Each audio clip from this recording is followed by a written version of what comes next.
Hey guys, welcome back to Play on Footy. My name is Bailey, and today we're going to be looking at the GWS Giants. Basically, it's one of those things where the Giants had a great year last year, albeit that they just flopped when it came to the finals against who was it? Oh, of course, it was the Brisbane Lions. So they dropped the ball there, and they just got beaten by the Swannies at home, or not at home, at the Swans grand final, the Swans home ground at the SCG.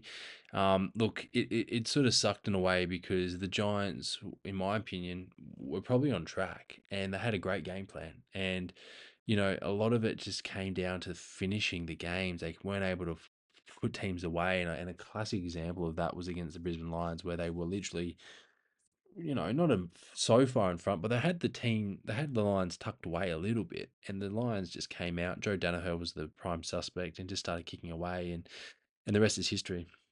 Lions go on to win the premiership, and Giants, again, just unfortunately just cannot get it done, and that's the sad reality. So it was instead of having a Swans Giants grand final, it was Swans and Lions. So there you have it. So yeah, the first one's Harvey Thomas. He has a lot of upside. He's a great small forward. He's coming up into his own and playing great footy. Darcy Jones as well. He's got plenty of run in him, and he's just an exciting player to watch for now into the future. Stephen Caniglo as well. I think he's probably done really. I think unless he's get his body back, he hasn't really played any of the preseason games. I just don't know where he's at, mentally as well as a player. Does he want to keep going beyond 2025? We don't know. I don't think so. I'm calling it now. I don't think Stephen Kinnear will. But he's had a great career, and he's been a great servant of the Giants. That's for sure. Coming from the Swan Districts, WA, got a great footy pedigree. But yeah, I think this will be his last year for sure. Toby Green again. Hopefully, as a captain, he can keep his head in line, but also lead his men to a great and greener pasture, and hopefully get the results that they desperately need. The Giants for sure. Aaron Cadman again was great for Jesse Hogan to have him as his back, sort of Robin to the Batman sort of thing. And I think overall, Cadman definitely sort of will excel even more this year. I think he's going to have a little bit more freedom. But then also he's got Stringer as well for backup in that forward line. Lockie Whitfield, probably the best backer in the comp right now. And if you're going into season 2025, you're probably thinking, well, yeah, if Lockie Whitfield didn't have that early buy, you'd be locking him in. He is a bit pricey though in AFL fantasy, but overall as a player, he's just fantastic and will only go up, I think, and have a great year this year as well. Callum Ward, great staple. Lockie Ash, can't complain with those guys. Callum Ward's probably closer, like Caniglio, to his last season as well. So that's one to watch. Jacob Weir, he's an upcoming midfielder. Phoenix Gothard, really sort of just starting out the forward line there, but one to watch. Tom Green, again, he's got to get close to winning a Brownlow someday, surely. We'll wait and see. But yeah, he's definitely blossoming. Toby Bedford, again, I mean, what can't this guy do? Sam Taylor as well had a really nasty concussion last year. I think it was at Manuka Oval against the St Kilda Footy Club in Canberra, and that definitely would have been pretty scary to experience that.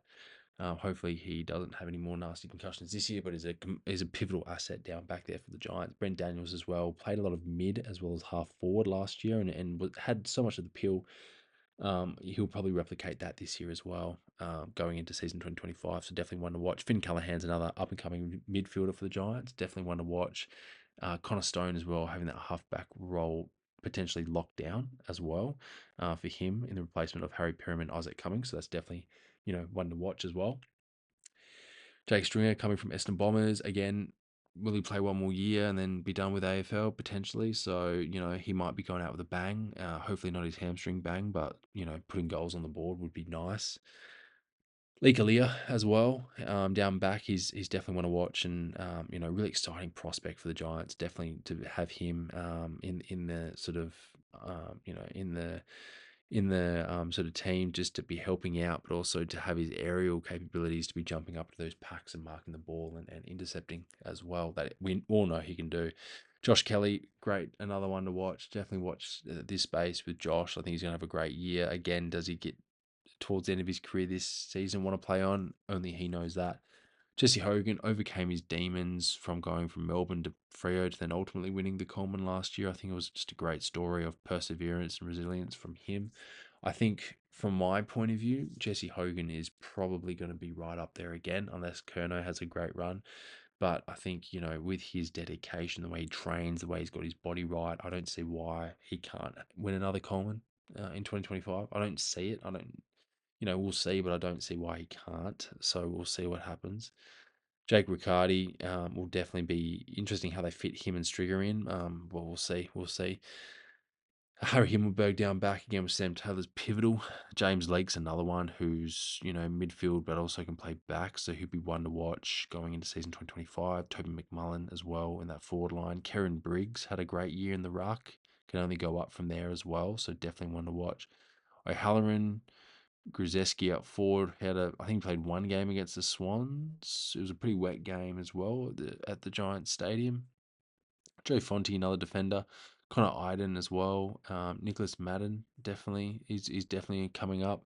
Jack Buckley, we all know what he can do. And Callum Brown, he had an okay sort of season, but we'll see where he sort of fits in going through. But overall, I think the Giants have a pretty good team. I think they're going to be definitely somewhere in the top 8. I don't really know like where exactly, but I know that they've lost some personnel. They've lost Perryman coming.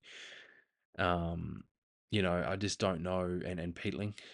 Um, so yeah, I don't really know what they're gonna do or where they're gonna sit this year. It'd be nice for them to get back into finals, but again, I don't know. It'd be hard to put a limit on them as well because they do have a good list. They've got a pretty exciting list. But what do you guys reckon? Comment down below, like and subscribe. Where do you have Giants ranked in 2025? Do you reckon they play finals again? Comment down below, like and subscribe. See what you guys come back with. I'll be really interested to see that. Until next time, guys, I will see you in the next one. Cheers.